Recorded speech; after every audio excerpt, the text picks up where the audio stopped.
Your sister can help us. Although just a handmaiden, she has Marjorie Tyrell's favor. And Lady Marjorie's betrothal to the king may be enough to keep the Boltons at bay. If it's presented to her as it should be.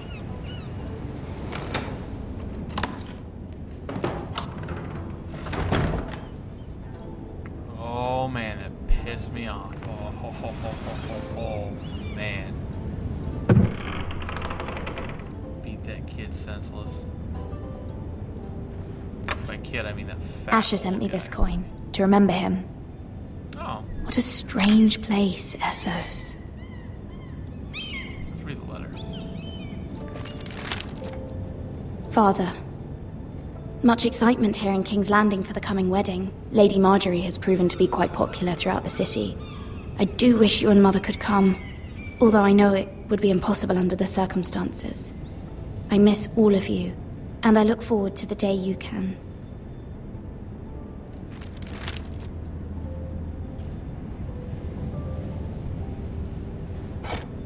Ethan made this for me.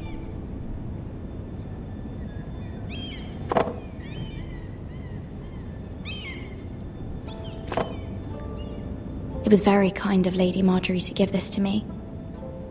It once belonged to Lady Elena. Lady Marjorie. I definitely had a crush on her for sure. She's probably one of, aside from Daenerys, she's probably one of my favorite female characters. Cersei's pretty good, but she's evil. Wonders Made by Man, by Lomas Longstrider. A gift from Roderick. I hope to see them all someday. Wow, so she doesn't even know what's happened yet. King's Landing. I wonder if it's sunny at Ironrath today. It's a little sad.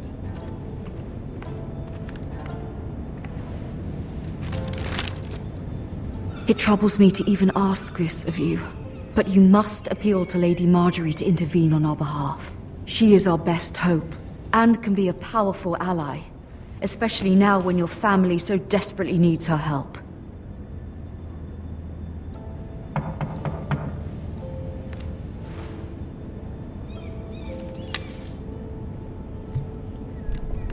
I guess that means that we're gonna have to open the door.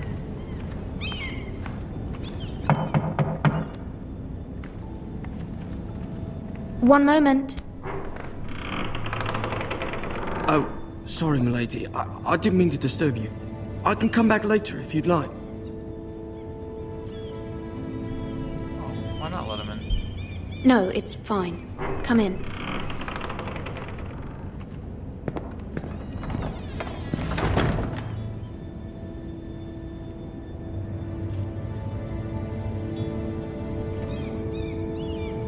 Begging your pardon, milady, but you all right? If you don't mind my asking, you seem rather upset. I'm fine, thank you. Of course, milady. Of course, I always avoid people's questions. Please hurry if you can. Lady Marjorie will be here any minute. Of course, milady. You work for Lady Marjorie?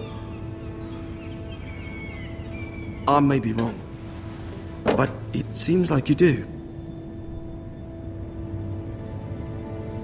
I'm her handmaiden. That's what I thought. I've seen you with her before. You seem like good friends. I saw Lady Marjorie just this morning, outside the Royal Sept, talking to Queen Cersei. Cersei?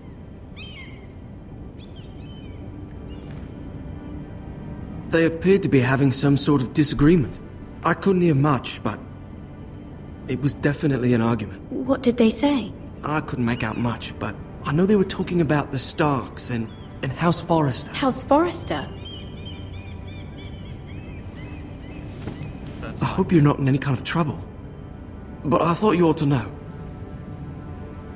Most people don't tend to notice a callboy, not in King's Landing with so many lords and ladies about. You see and hear all sorts of things when people don't even know you're there. Good night, milady. yeah, like Arya.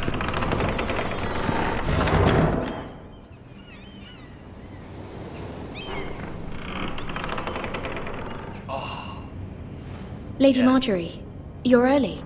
I was hoping there would be time for us to talk. Come, there's something we must discuss.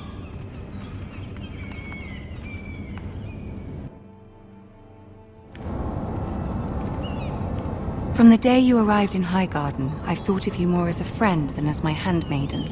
A dear friend, in fact. Thank you, my lady. And you know how I feel about what's happened to your family. I feel your pain as if it were my own. What you've suffered is beyond imagining. And your poor family as well. You're very kind, my lady. Of course, Mira, but you must not despair. We will get through this together. You must understand there are limits to what I can say, especially here in King's Landing, now that I am to be queen. To have a handmaiden from the north whose family fought for Robb Stark. It raises questions at a time I can least afford. Cersei herself cornered me this morning outside the Royal Sept. She mentioned the northern girl in my service, and she painted you a traitor. She was very pleased with herself. Her face was full of mirth as she said it. How did you respond? I told her you are one of my most trusted handmaidens, that you can hardly be blamed for the actions of your father and brother. Nonetheless, she demands an audience. She wants an apology of some sort, for what I don't know, but she's waiting for us now, and I promised I would bring you to her. I wouldn't ask this of you if it were not important. I cannot afford any conflict with Cersei with the wedding so near. I'll do as you ask, my lady. I knew I could trust you. Humor her. Tell her what she wants to hear. Okay. See if the Queen Regent is ready to receive us.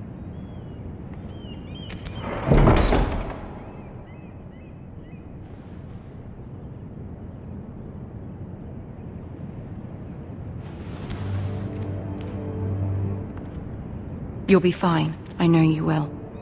You may feel one thing, but you must say another.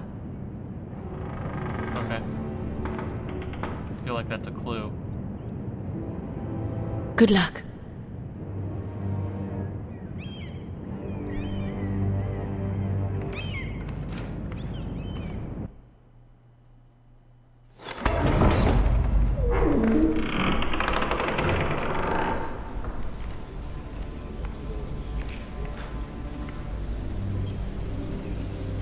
Ooh! You can do this. Tyrion's there. Nice. I think he's my favorite out of all.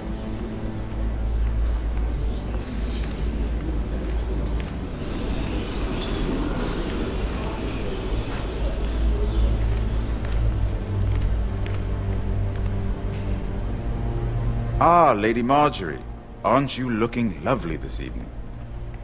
Lord Tyrion. Your Grace? With your permission, allow me to introduce Lady Mira of House Forrester.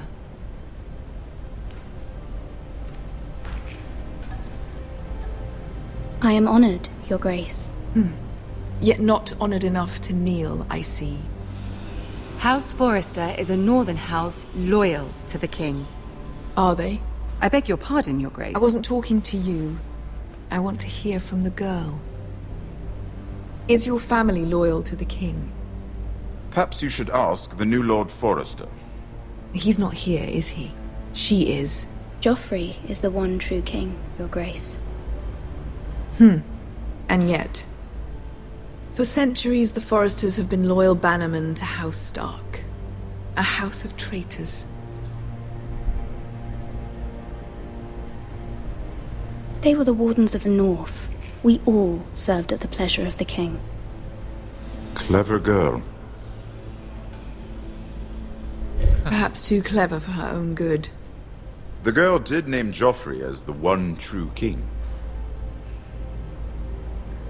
Is your house willing to swear fealty to your new liege lord, Roose Bolton? Roose Bolton also served the Starks, Your Grace. And proved his loyalty to the crown by bringing their house to a swift and sudden end. Old allegiances are not easily abandoned.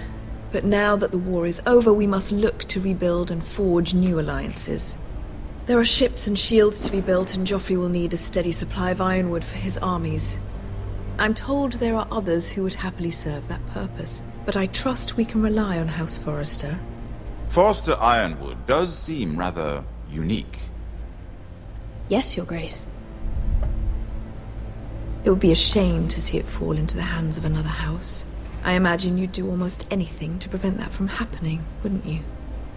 Ask any Lannister, and they'd do whatever was necessary to save Casterly Rock. It would be unfortunate to see another house lay claim to what's yours. Yes, Your Grace. I would do anything. I see. What would you have the girl do, Cersei? It's not as if she fought beside the Starks, wielding a battle axe for the Northern Army. It raises an interesting question, I suppose. Can we truly blame those who end up on the wrong side of the wall? Our dear Marjorie here was betrothed to Renly Baratheon on the false assumption that he would one day rule the Seven Kingdoms. Can we fault her for her mistake? Should she be held accountable?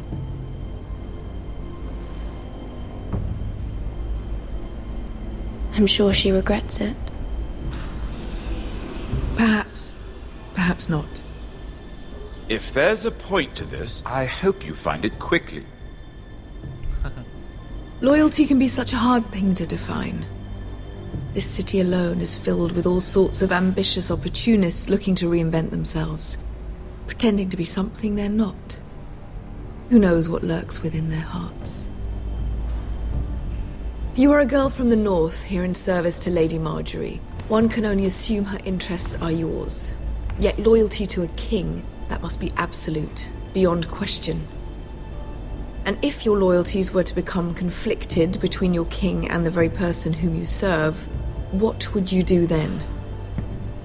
I'm sure she Let the would... girl answer the question. Go on. I would be true to the king, Your Grace. Well said. I was beginning to worry you didn't have your priorities straight. She is a threat to the crown, isn't she? The most dangerous handmaiden in all of King's Landing. My sense is this girl will say almost anything to get what she wants. True. Which is not very encouraging. I'd like a word with you, if I may. Of course, Your Grace.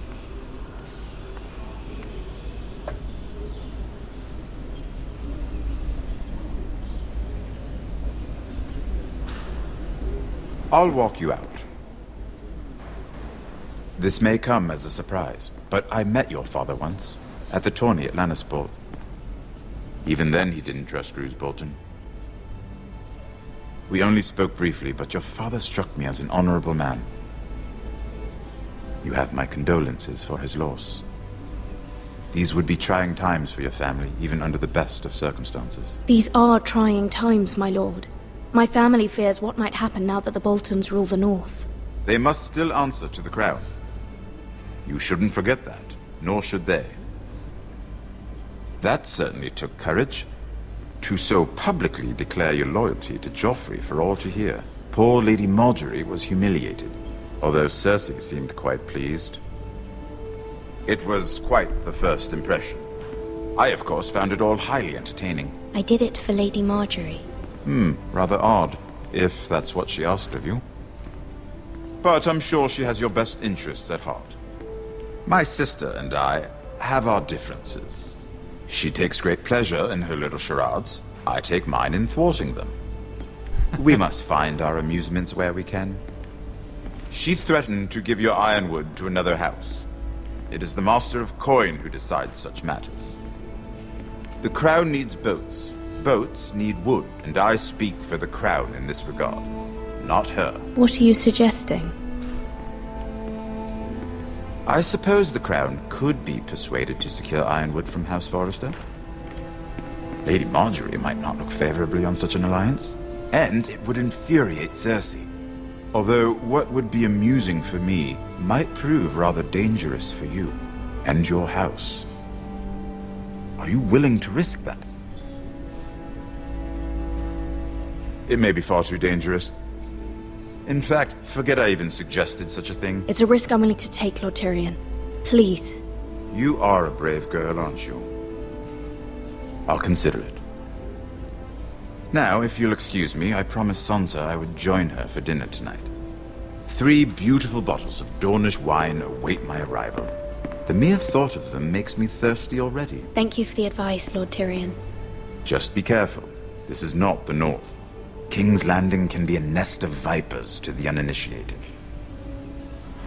I'm sorry, I love Lord Tyrion. I love him. I will side with him. Even if he took me to death, I would still side with him.